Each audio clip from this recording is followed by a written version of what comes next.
චීන දකුණු ආසියාවේ අපනයන ආනයන වල ප්‍රදර්ශනය මුලින් දේශීය දෙයක් මගේ ආයතනයේ නම නවමිනි සමූහ ව්‍යාපාරය කියලා. දැලි අතුවල තමයි මේක වහලා තියෙන්නේ. සහ මේක ප්‍රොඩක්ෂන් එකේ මැනුෆැක්චරින් කරන්නේ මගේම කර්මාශාස්ත්‍රය. අපේ මේ කුරුදු පවුඩර් එක ඇවිල්ලා ප්‍රීමියම් ක්වොලිටි. ඒ කියන්නේ මේ ප්‍රීමියම් ක්වොලිටි කියන්නේ සාමාන්‍ය ඔෆ් කට්ස් දාලා පිරිසිදුව සහ සෞඛ්‍යාලක්ෂණ නිෂ්පාදනය කරන්නේ. චීන දකුණු ආසියානු ආනයන අපනයන වල ප්‍රදර්ශනය.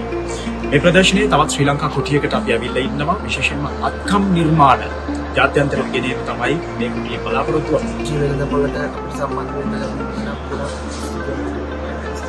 හස්තකර්මාන්ත ශිල්පීන් අපේ දේශීය නිෂ්පාදන අපේ හස්තකර්මාන්ත නිෂ්පාදන ලෝකයට හඳුන්වලා දෙන්න මේ ලැබෙන අවස්ථාව ගොඩාක් වටිනා අවස්ථාවක්. ස්වර්ණාභරණ කර්මාන්තයට ලැබෙන්නේ විශේෂ ස්ථානයක් ශ්‍රී ලංකාවේ.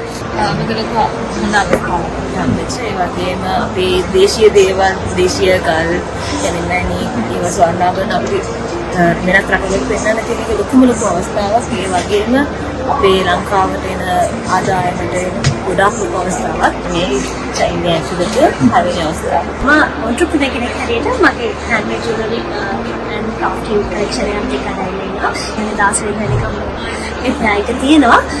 අතර මේක හොඳ අවස්ථාවක්. ශ්‍රී ලාංකිකයෙක් හැටියට අපේ ශ්‍රී ලංකාවේ තම මගේ මොන්ට්‍රිනර් සබරාක සම්බන්ධ වෙලා ඉන්න අපේ දේශීය දේවල් වගේම අපේ අත්කම් නිර්මාණ ගොඩක් දේවල් අද මේ ප්‍රයිකේදී ලෝකෙට පෙන්වන්න අවස්ථාව ලැබිලා තියෙනවා. මේක හොඳ අවස්ථාවක්. உங்களால் முடிந்தால் எனது மகனை எனக்கு திருப்பி தாருங்கள். அம்மாக்கள் அழாத நாட்டிற்காக அகன்று செல். முழு நாடுமே ஒன்றாக தேசிய செயற்பாடு.